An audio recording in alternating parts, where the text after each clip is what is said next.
गोरा बदन गोरे गाली पतिल है, चेहरा हसीन पर बेबी आ गइल दिल है,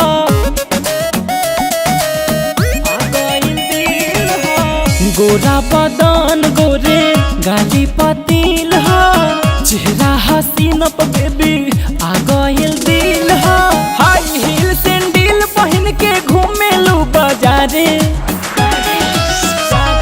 गुलाबी गुलाबी तोहार रोट जान मारे, गुलाबी गुलाबी तोहार रोट जान मारे।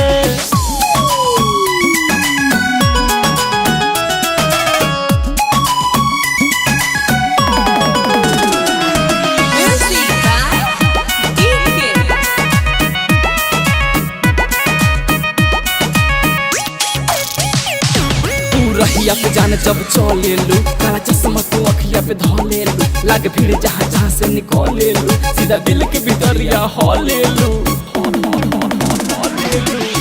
ना तू हो दे तो बाड़ू केहू के भाव हो, लागता जिए ना दी पहिनाव हो,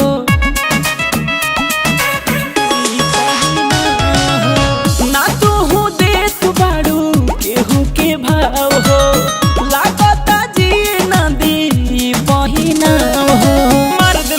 हटा के तू चश्मा लगता कि करबू बीमारे।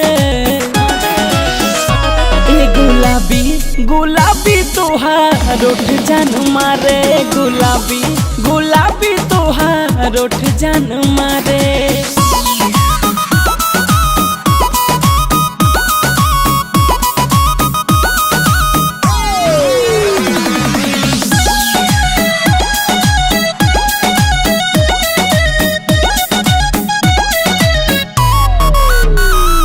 धन कहियो तोहरो लुटाई हो, ढेर करतारो तू ऐठाई हो, जब पंकज से पाला पड़ जाई हो, एक रेजा तोहे समझ में आई हो।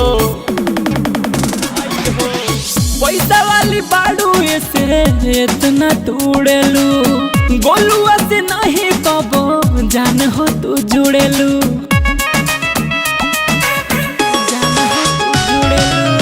पैसा वाली बाड़ू ऐसे इतना तोड़ेलू, गोलुआ से नहीं कबो जान हो तू जुड़ेलू। बड़का इरादा हम जाने ले दादा, सब बुझता नहीं तोहरो इशारे। गुलाबी गुलाबी तोहार रोट जान मारे, गुलाबी गुलाबी तोहार रोट जान मारे।